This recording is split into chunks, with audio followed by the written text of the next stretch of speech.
So one of the major effects of the Spanish conquest was that Spain now had a huge empire, and in order to both use the resources of this huge empire and to keep it safe from internal revolt and external competition from other European powers, it developed. Well, at first, as we were talking about last time, it developed the hacienda system and encomienda system, which fell apart because of its brutality and the refusal of the people who were participating in it to continue.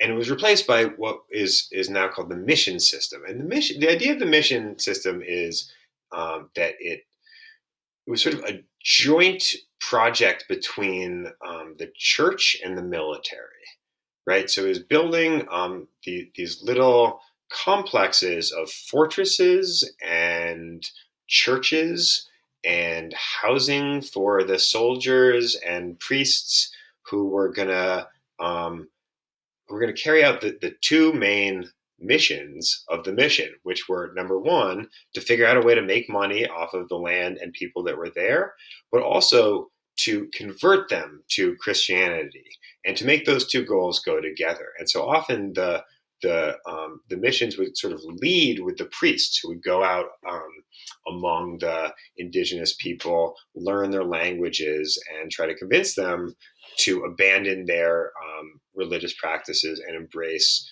the teachings of the Bible and the Christian Catholic way of worshiping the Christian God. And that would often go along with a sort of cultural transformation and introducing people or requiring that, as part of being baptized, that people would work. So it was a way of sort of putting a different face on the reason and the convincing people to participate in the labor system in other ways than simply brute force.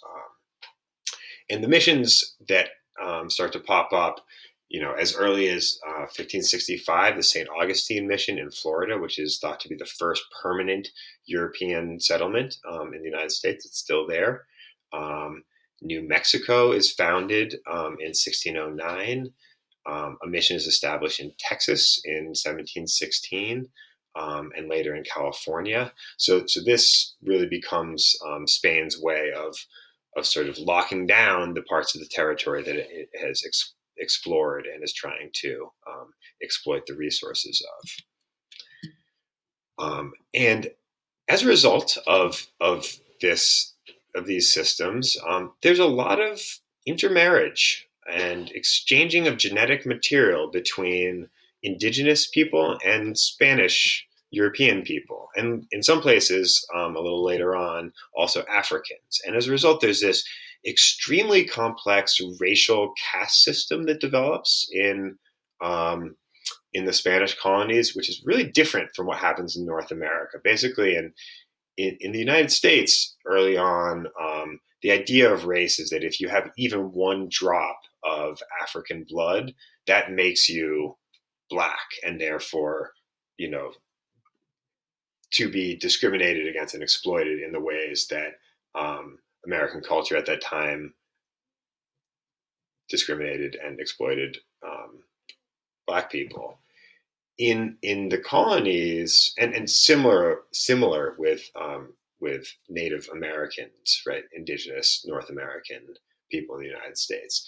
In the Spanish colonies, their ideas about race were much more complex, and there was sort of like all these different shades of how Spanish and how Indian and how black you could be, and kind of a pecking order that was basically based on percentages of ancestry. And as you can see in this image, these various categories all had names: mestizo and indio and mulatto, most of which, I should mention, are considered quite offensive to use like in everyday speech today.